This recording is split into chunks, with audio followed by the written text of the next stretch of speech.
You're talking in the There we go. profile. Hold on. Oops, I gotta. All right. You're talking in the profile, and then let's see. So Lauren, thank you. We see a thing about keeping dust at bay. Yeah. Constantly getting light dusting on furniture surfaces. Ooh, good one. Home improvement project declutter repair. Yes. Oh, awesome. Thank you, Gia. Okay, sorry, I got sidetracked.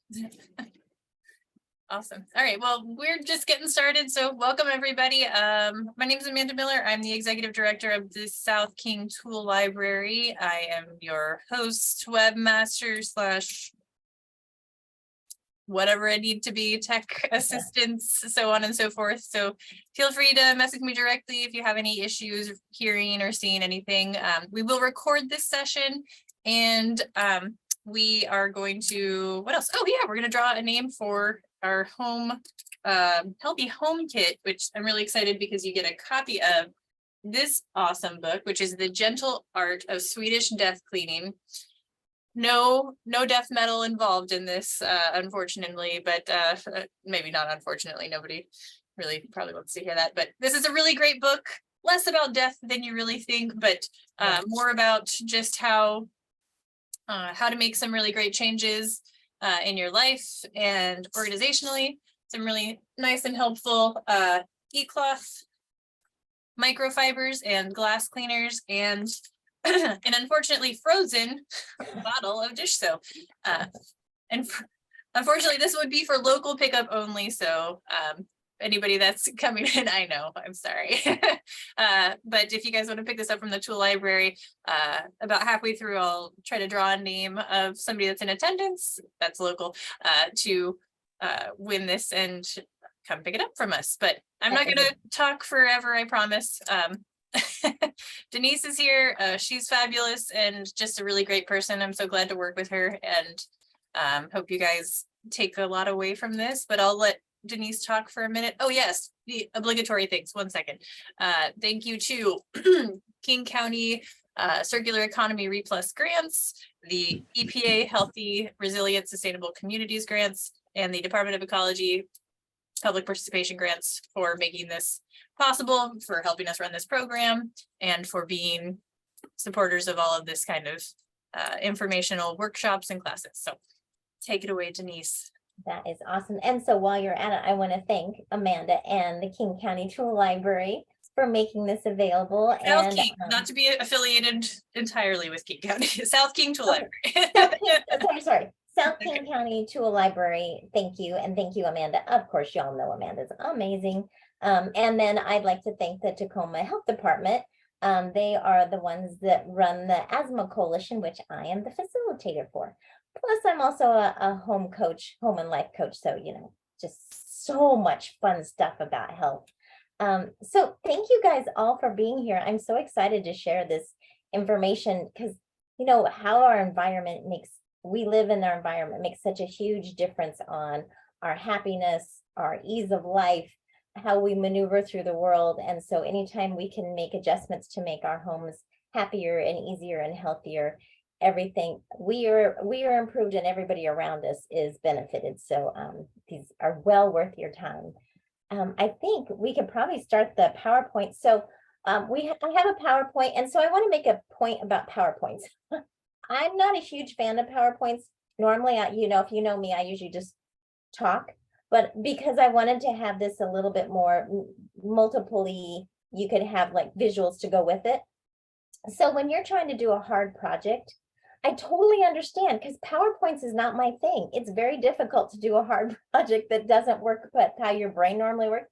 I'm just saying, so take it one step at a time and don't go for perfection, because it's never going to happen. But just so you know, everybody struggles with something, and just be kind to yourself when you're doing something hard. Okay, so and Amanda, I'm just going to say next slide so again, I'm with, this is about healthy homes today, and we're going to be talking a little bit about clutter clearing too. Next slide, please. So the reason we're tying clutter clearing and healthy homes together is because when a house gets too much cluttered or things aren't rebooted, sometimes too many things in an area makes it really hard for the maintenance to happen. If you have 30 things on a countertop or 100 things on the countertop, the chances of it getting dusted are pretty low. I tend to have less things on countertops, not because I'm an organized person, but because I'm lazy and it's easier for me to dust with less. So that's one of the things that just, you save so much time and energy when you don't have as many things. But when you have like underneath your sink, if there's too much and it gets stuffed, sometimes you can have chemicals fall over and then they leak and you can have toxic gas comes up. And then you can also have like leaks underneath your sinks, and you can have rodents get into small areas because things aren't disturbed. And so you end up having a lot of other side things that happen to a house to make it less healthy when you have too many things in there. Also, because you can't maintain it as easily, a lot of times you'll have more dust, and then your air quality goes down, which affects your health and your energy. It's like this ongoing thing. So anything you can do to reduce and make your home simpler, the benefits to you are just huge. The other thing is when your house is uncomfortable and you're not comfortable bringing people in, it tends to isolate us. And we're finding more and more in the science of how important it is to us to be social, and COVID made it so hard. But this social part, when you don't feel comfortable bringing in it, you tend to close the blind, shut the door, and don't invite people in, and it isolates us, and it's hard on our souls. So if that's the only reason you ever clean out, just so you can have people come to your home, totally worth it. Next slide, please. If anybody has any questions, I think Amanda's kind of checking on the chat. So if anybody has any questions along the way, feel free. Yeah. And if anyone is having trouble seeing things, I'm trying to move things around so I can watch the chat and run this. Okay. So just let me know. Okay.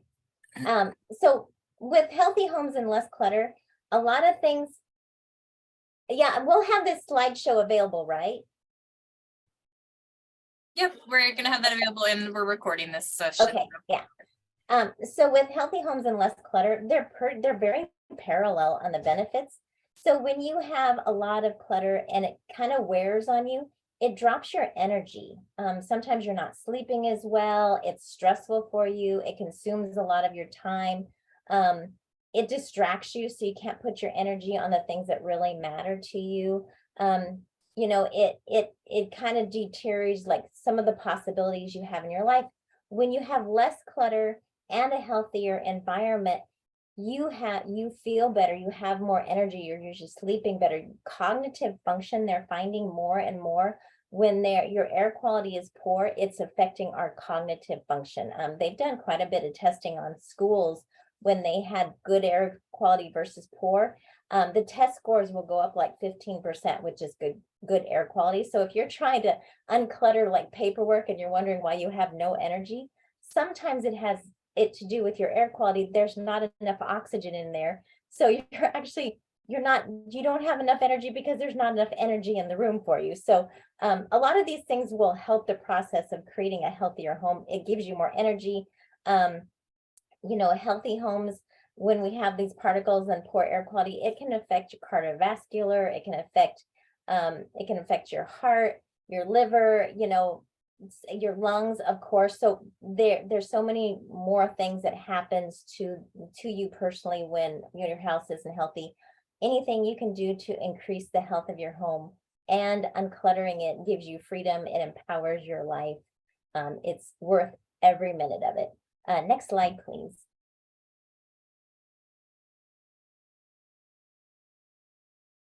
Thank you. Okay, so here's the idea. So you know how it's like when you start uncluttering your house, you're like, where do I start? I've got so many projects. There's so many things to do. And the same thing happens with creating a healthy home. You're like, oh my gosh, there's so many things. I'm going to die in my house if I don't take care of it. No, none of those things are going to happen tonight. So here's the thought. February is pick a project month. So as you're going through today, if you have like a piece of paper or just mentally write down as you're going through the thing that kind of seems like the most doable or that you're most excited about, or the thing that you probably will do, write that down and make that your thing. So even if you don't do anything but one thing, go for one thing. So the win thing is one thing. Just do one thing that's going to unclutter your home or create a healthy home. Totally a win here. I also wanted to point out that February is Move Your Couch Month. I just found that out today. Which seems like a funny holiday, right? Like Move Your Couch Month. But for healthy homes, it's actually brilliant. So most couches, or a lot of couches, sit on an outside wall. You know, they might be underneath a window or something. So if you think about all the things that are on outside walls that are big pieces of furniture, you might have a dresser, a bed, you know, things like that are on outside walls. It's really important at some point in the year to take those away from the wall, because when you have an outside wall, you'll have condensation and there's a high risk of having mold, but those are objects that don't get moved. So the whole thing about Move Your Couch Month is brilliant, about taking a month and move those big pieces of furniture away, check and make sure you don't have any mold on those walls. And then you also find the cat toys, the lost change, the popcorn kernels, and all those, the dust bunnies you didn't even know you had running wild.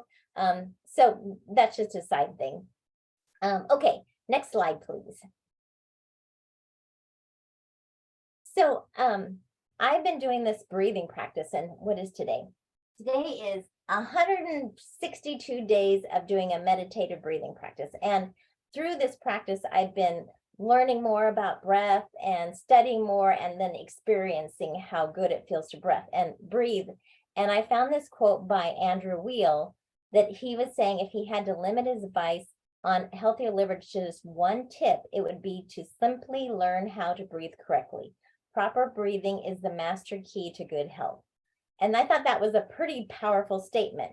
And that reminded me when I was first learning about healthy homes, and I can't remember, he was a senior healthy home specialist, trainer, mentor. And I took him out, he was retiring. I took him, I think his name was Dan. I took him out to lunch and I asked him, if you could do one thing in a house that would improve the health of the home, that would have the biggest impact, he said, I asked him, what would he do? He said, I would improve the air quality, the ventilation of the home. And so I was like, you know, breath seems to be the thing. So, you know, if the only thing we do in our homes to make them healthier is just thinking about the air we breathe, instead of trying to think of everything, just think of the air. Anything you can do to improve the air of your home will have ripple effects all the way through for everybody in your home. And that includes your pets, yourself, any living things in your home. Next slide. Oh, and we have a video.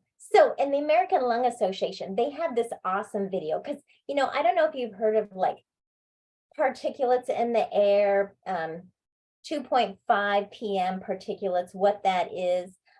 So the American Lung Association has this amazing video that really talks about how that happens, how that affects our lungs and where those go. So Amanda's going to show this, and it's a 3-minute video, but it's so good. I wanted to share it with you guys. Can you hear it? Okay. Those things in the air are too small to see with the naked eye.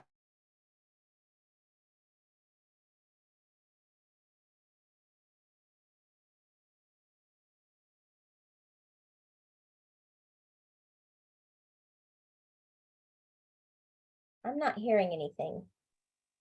Effects can target the central nervous system, cause respiratory diseases like asthma or emphysema, and cause cancer and cardiovascular disease. Poor indoor air can also impact the blood, spleen, liver, and reproductive system. Young children, older adults, and people with existing lung disease are most at risk of negative health effects from poor indoor air quality. Before we can understand how indoor air quality impacts our lungs, we first need to understand how our lungs work. When you breathe in through your nose or mouth, air travels down your airways, or trachea, dividing into your right or left lung via the bronchi. The bronchi then separate into small tubes called bronchioles. Like tree branches, bronchioles divide into thousands of even smaller passages. At the end of each bronchiole is a cluster of little air sacs called alveoli. Alveoli are wrapped in tiny blood vessels called capillaries. The air you breathe in fills these air sacs with oxygen-rich air. Here is where oxygen is transported throughout the body. Not all the air you breathe in is clean. Indoor air contaminants can include small particles that are suspended in the air. When those particles from the air travel deep into your body, they can have a negative impact on your health. These particles can include things like dust, tobacco smoke, diesel emissions, pollen, pet dander, mold spores, chemicals, gases, and more. Particulate matter, often written as PM, are so small they go into the lungs all the way to the alveoli. Once there, they can irritate and corrode the alveoli wall, damaging the lungs and causing lung disease. These pollutants at high levels have also been linked to an increased risk of stroke and heart attack. The good news is that we can improve our indoor air quality. Simple things you can do to improve your indoor air quality include avoiding items that create particulate matter in the air, like wood-burning stoves, air fresheners, sprays, and harsh chemicals. Use an exhaust fan or open a kitchen window when cooking. Use a portable air cleaner with a HEPA filter in rooms where you spend the most time. Reduce dust by vacuuming regularly and using a microfiber or damp cloth for dusting. Reduce humidity to avoid mold and mildew buildup and change appliance filters regularly. And make sure to test your home for dangerous gases like radon. Doing so can help keep the air in your home safe. Learn more at long.org. All right. Was that helpful? Had you all seen something like that? I mean, it just seemed like we don't learn that kind of stuff anymore, but it's really important to know how that stuff even gets into our lungs. And so a lot of the stuff he covered, I'm going to show you how to do things today. So this, Sorry. okay, yeah, next one. Perfect. Okay. So I'm going to talk a little bit about particles, just partly because I'm totally nerding out on it because I think it's such a cool science, but partly because it's really helpful to know what it is and how what those things are in the air and how they get there. So there's like a study of like almost 50,000 homes. Let me pop them in. 50,000 homes, and they were looking at air, like in general, indoor air qualities. 91% of them had particle and allergens in the air, and 70% of these homes had chemical pollutants in the air. So 96.7% of all homes had at least one of the 6 indoor air quality problems. That's like pretty much all the homes. It's been known for a very long time that most of our homes are not very healthy, the air quality in there, because we live in them. So we're printing things and we're spraying things, and we've got dogs that are shaking, and we're cooking and we're cleaning and we're sneezing all over things. That's what life is. So it's not unusual that it wouldn't be that we'd have things. Where we're having a little bit more problem now than we've ever had before is we have more things that we bring into houses. Plus, we never leave our houses. We're spending like 96%. Well, before COVID, we averaged about 90% of our time indoors. I don't know where we are since COVID, but most of us are indoors, whether we're in a car, we're in an office building, we're in our home, but we're inside of a building most of our time. So you think about that continually exposure to something. The longer you're exposed to, the more dangerous it is. And then the other thing is, it used to be that anytime you wanted fresh air, you could just open up your windows because it was always better air quality outside.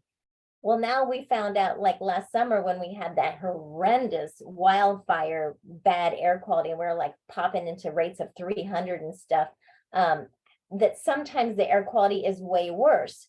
So not only do we have bad air quality inside, now we're having bad air quality outside, and the particle matter outside is getting higher and higher and higher. So now it's like becoming an issue that we all need to pitch in and see if we can't reduce these particle counts in our homes so we can breathe better. Next slide. So this is where I totally nerd out on, because I think this is like the coolest slide ever. Okay, so if you look at that, see the bright red one down in, well, I'm pointing, you can't see me point, but there's a bright, oh yeah, that, okay, so that is a red blood cell, that tiny thing. So on the far right hand side, These are scales, right? So this is, yeah, this is all to scale. This is a red blood cells to scale. Yeah, so that's not actually how big it is, but in comparison, so the thing on the right is a hair. That's like a human hair. And then the white one, so you have the brown one, and then you have the blue one, and then the white one is a white blood cell. And then the red blood cells, and then if you go down from the red blood cells to like the clear bubble, that is a respiratory droplet. And then here's where it really gets cool. The next one down is a dust particle. So when we had our carpet upholstery cleaning company, there was always this thing about like after you vacuumed, the particles were so tiny that they always said that they would float if you didn't have good air quality, that those would float around in the air for like 2 days. And I don't think I quite understood that, because you couldn't see them because they're smaller than the human eye can see, but they're there. So when you vacuum, you kind of kick up this tiny dust and it floats all over, and it's so light, it doesn't have gravity. So it just floats all over, and it's like way less than a red blood cell. And then the little blue things, those are bacteria.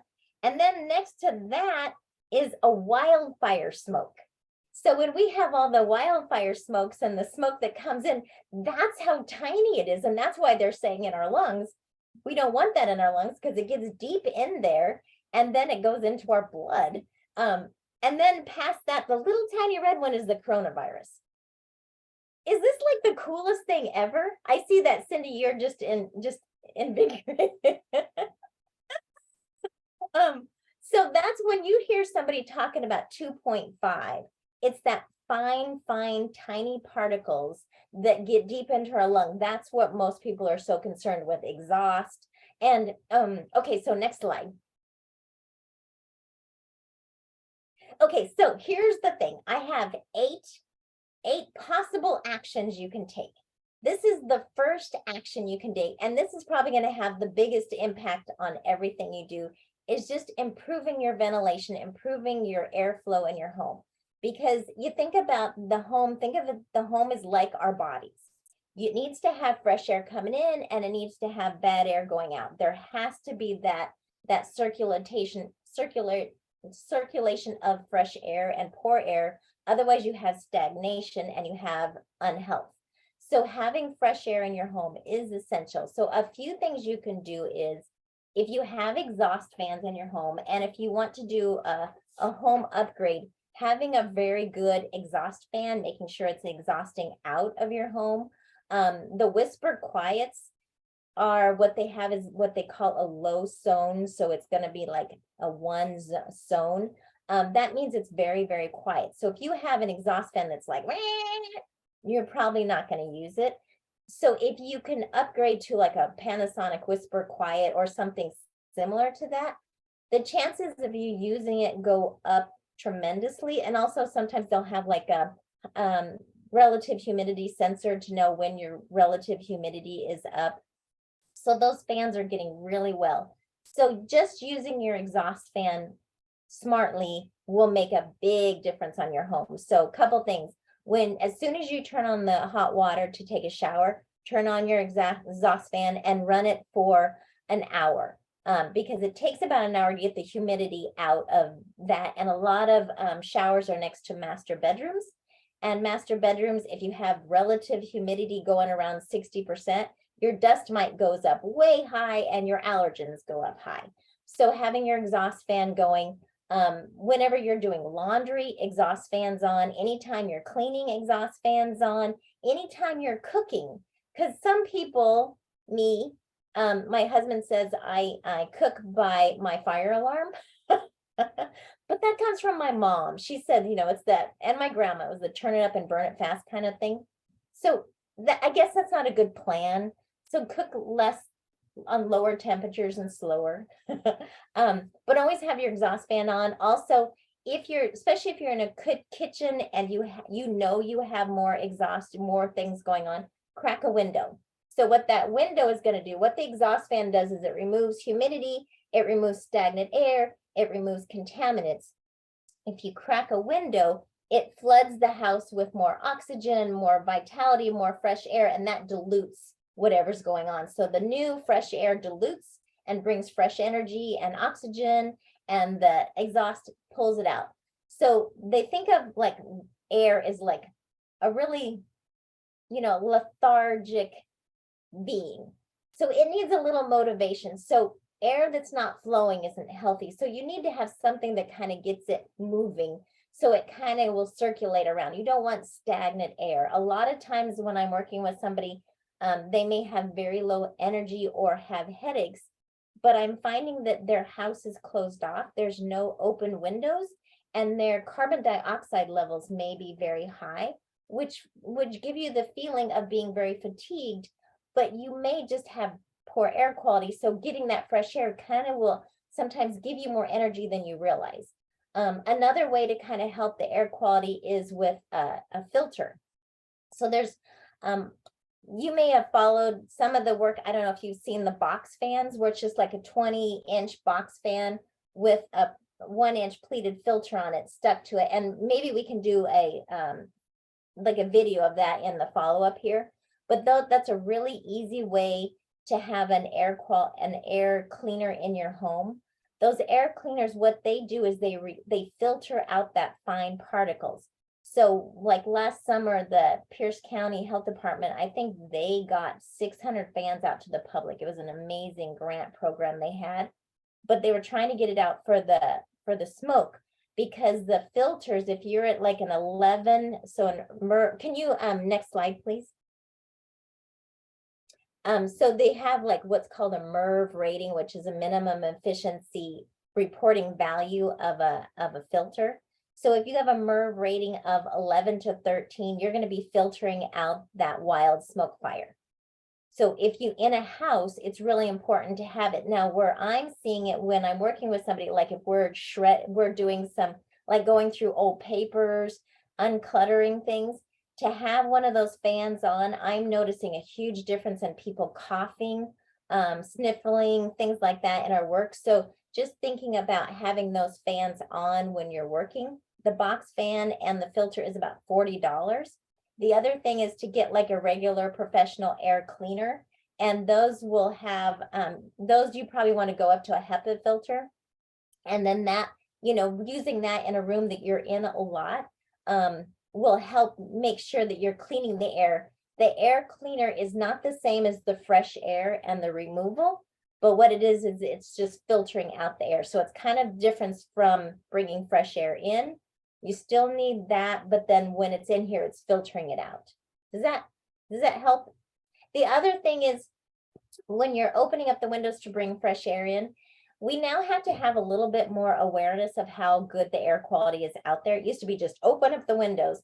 So if there's anything, like if it's winter time and there's a lot of people using smoke, fireplaces, air quality may not be that good.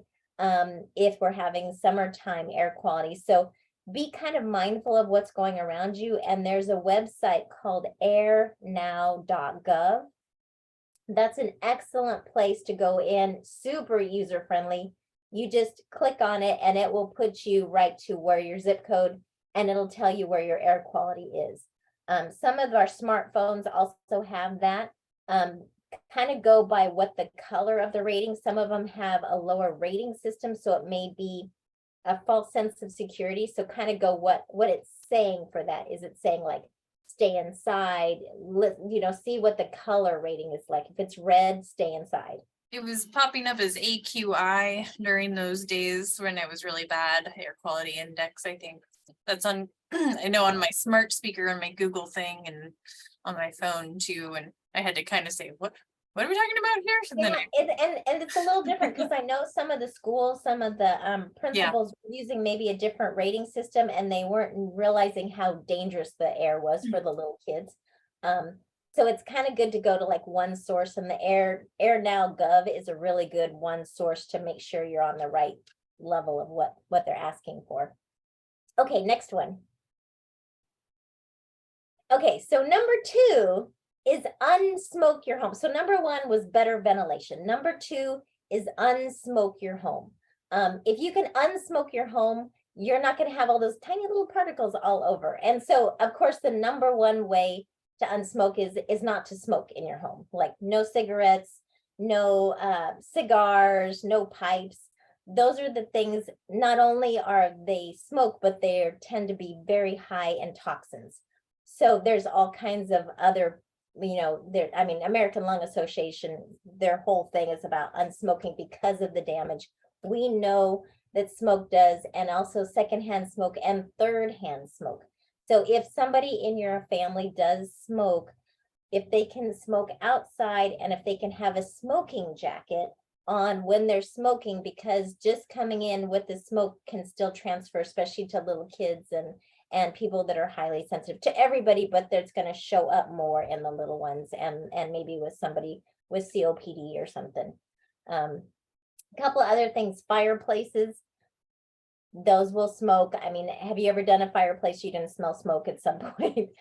Candles, if you are burning candles, a really nice one, they are having such great new electronic candles that look amazing, and you don't have to worry about replacing them all the time or them falling over in case your pet runs by them.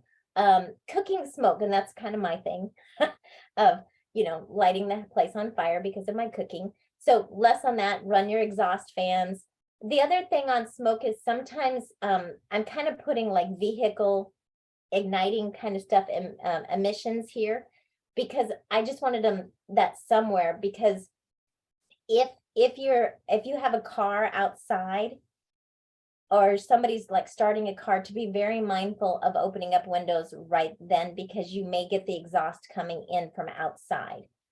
We had a carpet upholstery cleaning company years ago, and we had a gas-powered truck mount.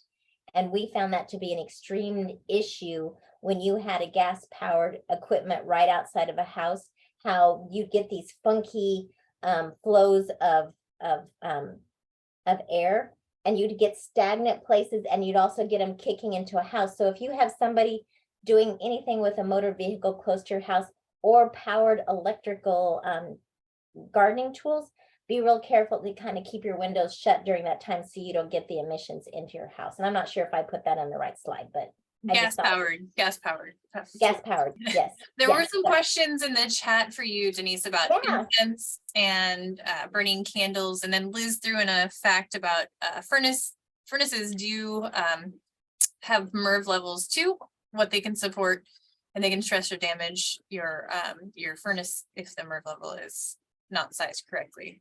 So the question on that is, so if you have a furnace filter, make sure you're putting the filter that matches your furnace, because if you try to put a more like a higher MERV rating than what your furnace will take, you can really damage your furnace and burn it out because it's having to draw too much. So make sure you're matching the MERV filter to your furnace, and that you're changing that filter consistently.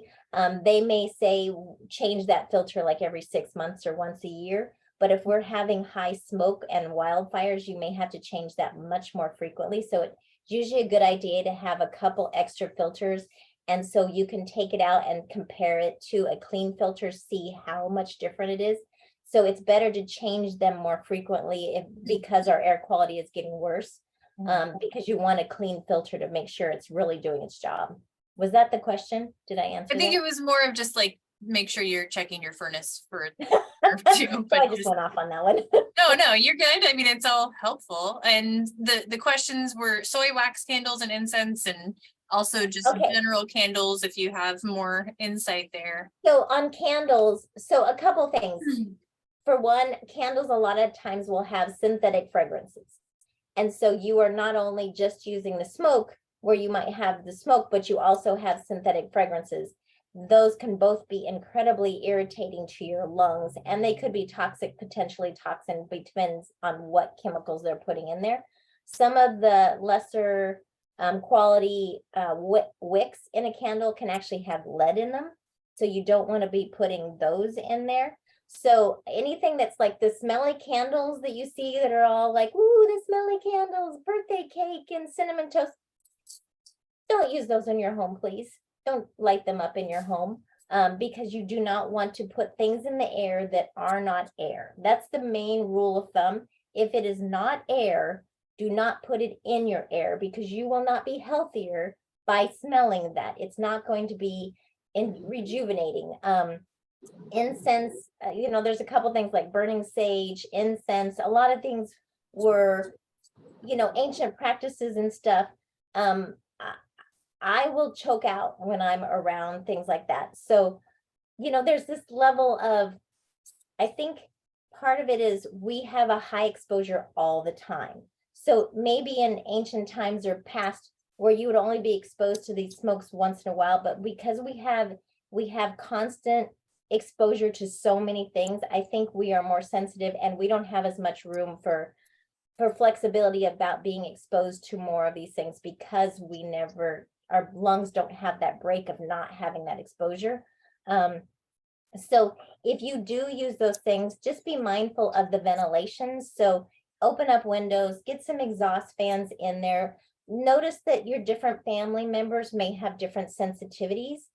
So you may go, oh my gosh, this essential oil that I'm diffusing is just fantastic. There's a lot of people I know with essential oils, and we'll kind of get into that in a little bit later, but essential oils in asthma, there's a lot of people, lavender essential oil, which is thought to be super, super safe, will trigger a lot of people with asthma. So be mindful of yourself and the people around you. If something is in your home and you notice runny eyes, runny noses, a little bit of congestion, cough, things like that, notice that cause and effect. So for essential oils, I love essential oils, but I tend to put them on my skin and sniff, and I don't put them in my air. If you're going to be using essential oils, use a very, very high quality therapeutic essential oil, and less is more. They are incredibly potent. So think less is more. We're not trying to bury ourselves in essential oil. It's an essence. So it's just a tiny bit. Yeah. So ventilation is still key, because I mean, I totally get the sage and the Palo Santo, love them, but you still have to have the ventilation and the awareness of, a lot of those things were in homes that had a lot more ventilations, in environments that had a lot more ventilation than an enclosed house. So just be mindful of how you feel, and always remember ventilation. Next slide. Yeah. Is that a good time for the well, no, I'm just kidding. My story about the bathroom and the toothbrushes and how I love that story. no, it's not molecular, on a molecular level in your bathrooms, when we have toothbrushes sitting on the counter, if you smell something in your bathroom, as we all do, naturally, those are molecules that are making their way from your toilet probably to your nose. And what's stopping them from making the leap to your sink and where your toothbrush is? So put your toothbrush into the cabinet so you don't have poop molecules on your toothbrush. There we go. That's my and I guess, and also whenever you flush, make sure you close the lid. If you've ever seen the videos of like what happens to when you flush a toilet, you'll never ever want to put your toothbrush out and not close the lid. You may need trauma therapy after that too. Oh, and I think this was the unsolicited, but the solicitation for the tool library. We don't do anything gas powered. We don't have anything gas powered. I have a lot of reasons. We have a lot of reasons for that as an organization, but mostly because we're funded through grants that encourage the reduction of these harmful emissions. And regardless of whatever your approaches are to life, there's just a matter of fact that things come out of exhaust. And the more we can minimize those, the better. And switching to electric for certain things makes sense. I'm also a big fan of not encouraging unnecessary production of embodied carbon. So I wish there were better adjustments for combustion engines to be made to be more fuel efficient. But that's, hashtag life goals for me. Maximize the efficiency in those battery lives. So that's my commercial for the tool library too.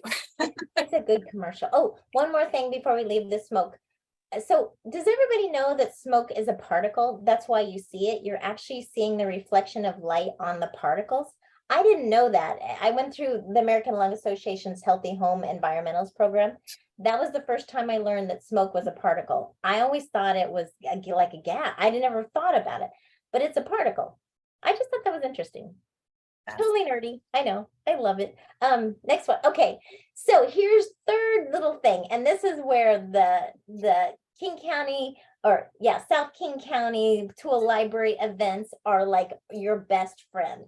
So they have 3 events coming up on February 25th, which is awesome for if you want to downsize your house, want to simplify picking, instead of thinking about your whole house, pick 3 different things. Like if you have dead appliances, now, are these all unworking or working appliances? I think they can take both, the recycler that uses them. I haven't received all of the details from the city on this, so I Okay, apologize in advance if for some reason this date changes, but the city has told me that to plan on appliance, electronic and shredding on that day, so I haven't. that is, so think about, like, put it as a motivating date of February 25th of like, okay, I'm gonna gather up everything. So now would be a great time between now and the 25th to get your paper, get ready for taxes, and get a shredding bin ready to go for the 25th. Also the electronics, almost everybody I know has dead electronics. Perfect time to gather those up and start downside, getting things out of your house and using the recycle event as motivation. If you're in the Pierce County area, the Tacoma residents, they have appliance recycling, and then anyway, the Tacoma residents have, and then there's also a thing called Call to Haul. And so I think if you have like 1, 2, or 3 hauls, you can, so if you have something really big that needs to be hauled away, they will come pick it up and then they'll dispose of it correctly. If you have a ton, there's maybe a charge, but I think you have 1, 2, or 3 times that they'll come to your house and pick up. The other thing is April 22nd, there's a Tacoma Sustainability Expo, which should be pretty cool. Just wanted to give that the heads up. So mark on your calendar those recycling events, because those really, when you have an event, it really helps motivate you, especially if you're doing something in your house of like, oh, I need to get this done by this date. It's a really good motivator. Oh, okay. So Denise, I don't know how to do the chat. Can I ask a question here? Oh yeah, absolutely. Okay. I had the underneath of my house sealed off, on the air vents, or they work on your vents to kind of make them tighter. But what do you think of the having your attic cleaned and your vents in your house? Is that a worthwhile option? Yes. So your air in a house will try to come, if there's not fresh air coming in, it will come in through the cracks and the crevices and stuff. So underneath your house is always so important to have like black plastic down so that it doesn't come up. And also even checking to make sure you don't have moisture in your crawl spaces, in your attic, making sure you don't have any rodents up there, make sure you don't have any mold. And so having somebody come in and clean that out, kind of check on it. A lot of times you can get rodents up there or mold. Some exhaust doesn't actually exhaust out of the house. It'll go into the attic. So if every once in a while having somebody come, if nothing else, just to inspect it.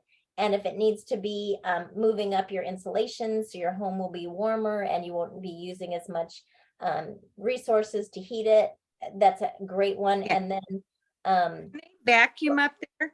and then the ventilation system. So the ventilation system, it is a really good idea to have that cleaned every once in a while. I don't recommend having them add anything in. So some of the places will put like a microban or something like that. It's better just to actually just clean it out than add a chemical that will get kind of circulated in your house. What about on carpets? You talked about vacuuming, which Yeah. I can tell vacuuming kicks up more dust, but do you have a vacuum cleaner that you recommend that you think? Yeah, so that's a really, really good question. So the vacuum cleaners, there are some really good vacuums, and I think of a vacuum as kind of an investment. So if you're going to spend money on something, a vacuum, I'd rather see spent money on a good vacuum than a bunch of chemicals. So there's some that have HEPA filter vacuums. I know Miele is one of the top ones. It's expensive. So if you go with a vacuum that is HEPA filter, you're still going to have dust, but they'll have a filter that's got a bag that will kind of keep it contained a little bit. Keep in mind, anytime you're vacuuming, you probably want to crack a window and run exhaust fans. If you've got strong allergies to dust, wear a dust mask. I know we all have them now. So that's kind of handy. So wear those. And then in your carpets, if you do have carpet and upholstery, it's a good plan to have it hot water extract or cleaned. not putting a bunch of protection and other things on that, but hot water extracted about once a year to get that kind of flushed out, cleaned out, and make sure you're working with a company that works with chemicals that don't have any fragrances, that are very mindful of what they're using. And is there a carpet that doesn't outgas after you get it? Yeah, so there's different carpets. So there's some rating, and I don't off the top of my head, I can't remember the rating system, but there are some carpets when you're buying materials that you want to go with things that are what is called low VOC or no VOC. So that way it doesn't off gas. So you specifically, if you are buying a flooring or anything, you're going to want to ask them, does this have 0 VOC? And the same goes for like paints. Anything you put in there, you're looking for something that is a very, very low VOC or no VOC. The other thing is, if you're buying something, to think about more natural goods, like a wool carpet, going to have a lot less off-gassing than something else. So the more natural you can buy in them, and then make sure you do your due diligence when you're buying something to get the low VOCs. Thank you. Good questions. All right, thank you. Yeah, thank you. Next slide.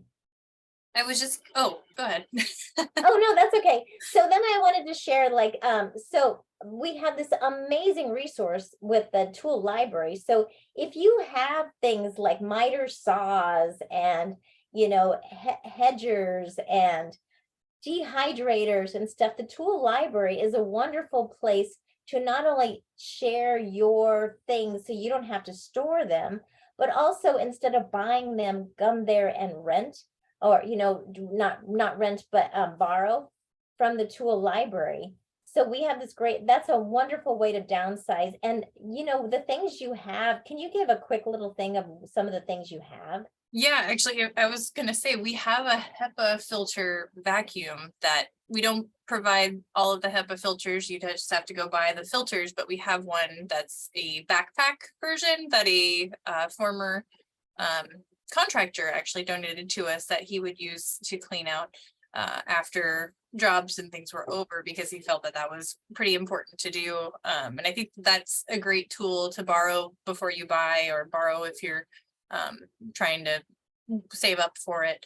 And that's, you know, the idea of the tool library is, we have enough stuff in the world. Let's try to get it into our neighbors' hands to maximize its usage and potential. And everything from, like Denise shared, that you might expect, that you can kind of see: hand tools, yard tools, project tools like tile saws, but even the things like sewing machines and shop vacs and work lights and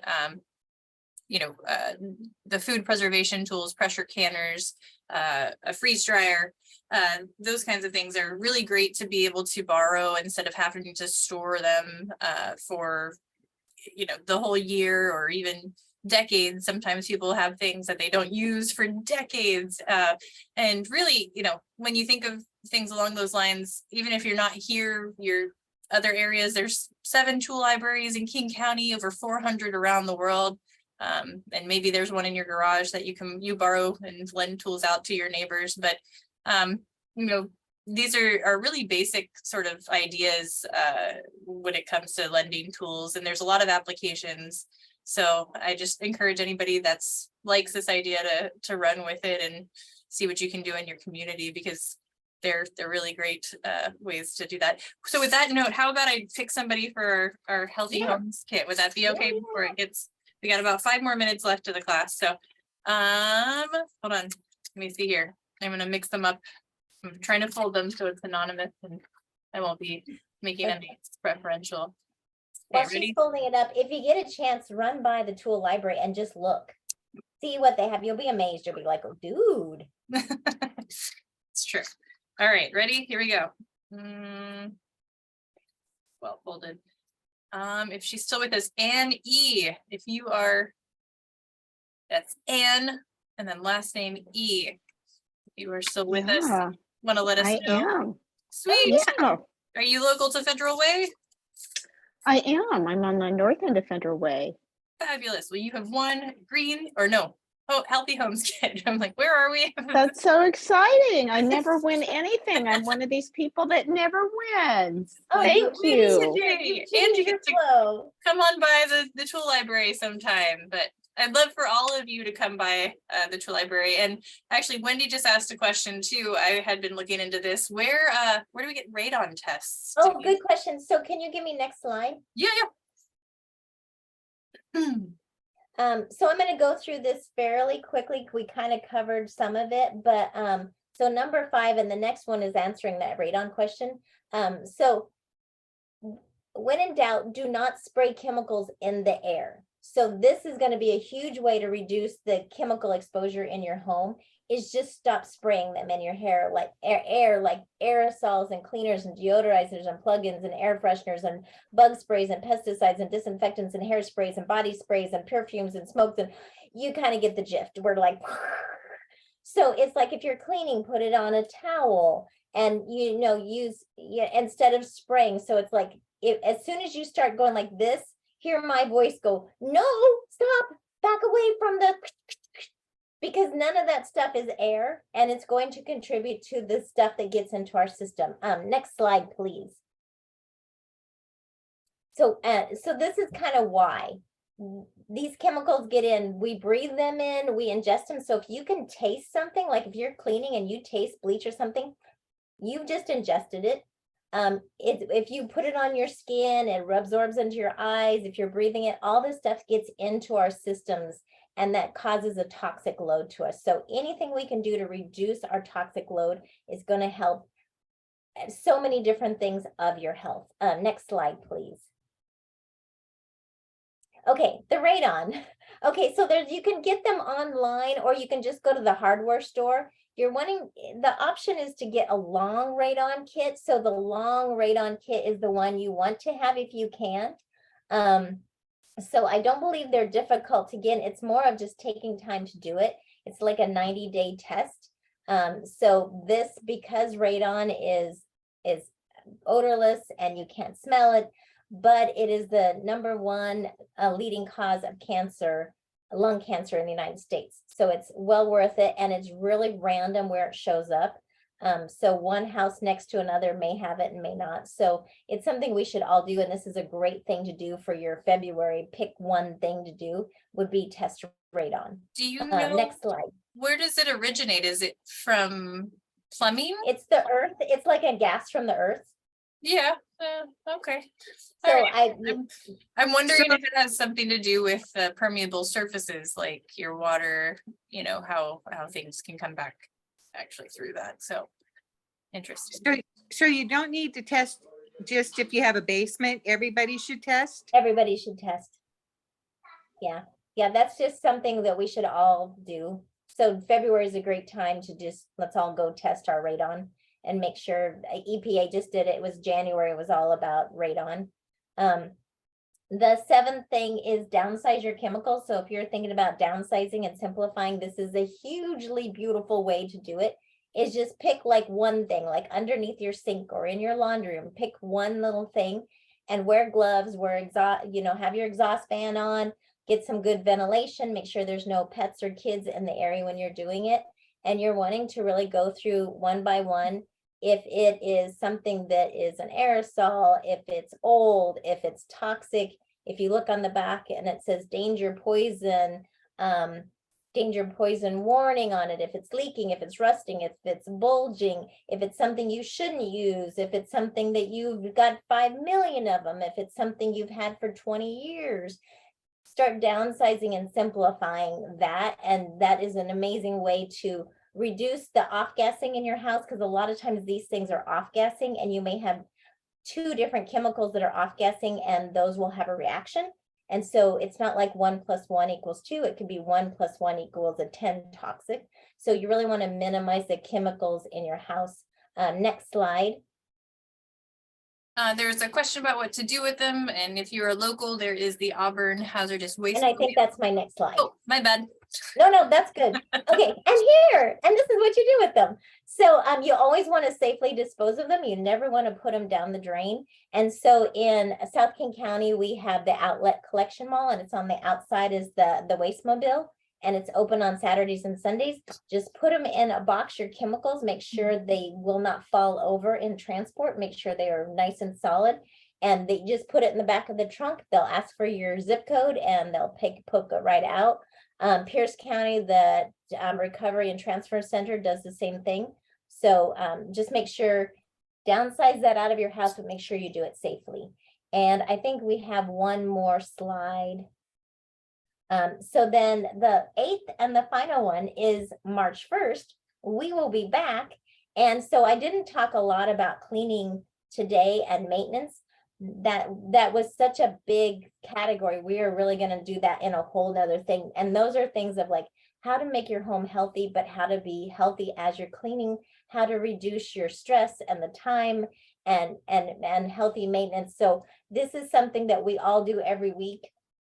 And it can really wear on us, but it's like how to make it easier and much healthier and a fraction of the products that we usually have in a house. We really need a fraction of the cleaners we're using in our houses. Yes, so this class will have next in 1 month, March 1st through Skittle again. And you can email us right back. You should have all received emails, or if you want to email, I'll put the email into the chat for everybody. Just let us know if you're interested in signing up for that class. Same Zoom time, same Zoom place. But yeah, I think we called it green cleaning before, but it's going to be clean for health. And so I think of cleaning for health as like green cleaning is part of that, but it's also being healthy because like in cleaners, occupational asthma is about 40% of people who do cleaning. And a lot of people in our home, we're getting asthma, we're getting respiratory irritations and all kinds of things from cleaning. So if we want to be healthy, we have to be more mindful of our cleaning because we don't want to, by taking care of our house, we don't want to take ourselves out. That's just, you know, the whole thing of like what we do in our house is what we're going to absorb in our home, in our bodies. We did a cancer retreat, and I remember the leader, she was saying, what you put on your body is going to absorb into your body. What you put in your house is going to absorb into your body. So the more we create a simpler, easier, safer place, the better we breathe, the more energy we have, the more vitality, the healthier. It just ripples out. It's amazing. Less stress. all right. Yeah. So one more slide, and then I think then I can. So just think about like do one thing in the month of February. Just write down one thing you're going to do for a house. Don't overwhelm yourself. Just pick one thing and make your life easier. And if you do one thing, you total success. If you feel like doing another, feel free. But the main thing is to do just one thing. And I know we're over time a little bit. So if anybody needs to go, totally understand. I'm more than happy to stay around and answer questions too. yeah, thank you guys for joining us. We really appreciate that. And just let us know if you want to put your email into the chat before you leave, if you want to sign up for that green cleaning class, or you can email us at info@southkingtools.org if you want to get back and check your schedule. But thank you guys for joining us and staying up late to some people. Yes, it was so good to see you guys, and happy creating healthy homes. And don't forget to move your couch. Yes, move your couch. Oh, a couple other things. The 16th is Do a Grouch a Favor Day in February, and the 22nd is Single Task Day. So if you haven't done anything, at least do something on the 22nd, the Single Task Day. Which we have a saw class, a saw workshop. If you want to have that be your single thing, come down and help me get rid of these Christmas trees that the city told everybody to bring to us. That we the city didn't actually. It was waste management, but that's okay. I won't be mad. Thank you guys so much. If you have any questions, I'm not sure. Can you go? Oh yeah, do you want me to share your email? It's DF Blue Sky, is that right? Yeah, dfbluesky@yahoo.com. You're welcome to email me. And then we're going to be back in a month. So feel free to bring your questions. I'm going to talk about how to clean with microfibers and very, very few products and make it easier. Then we'll have another kit. So yes, and that's a great kit. Those are amazing microfibers. It's got the window and the regular one. That's a great microfiber kit. They're my favorite. They're my favorite. So thank you I know guys. it's not the cheesy ones you normally get in these kits. This is like a really good microfiber. It makes a difference too. So I'm gonna stop sharing and stop recording. Maybe if I can figure out how to do that. Oh, you're so good, Amanda. I